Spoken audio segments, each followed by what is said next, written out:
For the first time since crisis budget talks led by Vice President Joe Biden deadlocked, President Barack Obama was at the table with all the parties, aiming to avert a first-ever default on America's debt. And what he heard was constructive. All the leaders here came in a spirit of compromise, in a spirit of wanting to solve problems on behalf of the American people. Still, he warned Democrats and Republicans remain far apart on big issues, so accord won't come easy. Everybody acknowledged that there's going to be pain involved politically. For Republicans, that pain would come with Obama's insistence on scrapping tax breaks for big companies and the rich. We're not going to raise taxes on the very people that we expect to reinvest in our economy and to help grow jobs.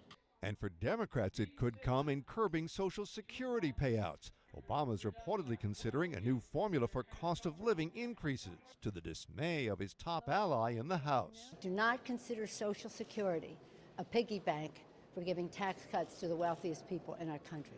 But budget experts say it's hard to tackle the long-term deficit without looking at popular benefits for seniors. The absolute big savings are in the entitlement programs.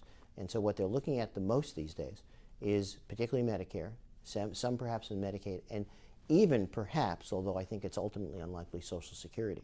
Meantime, officials say Obama now wants a bigger deal than at first thought, some $4 trillion in deficit cuts, believing it ups the chances for compromise. Created by an opportunity that does not come very often and has not come in Washington since the mid-90s.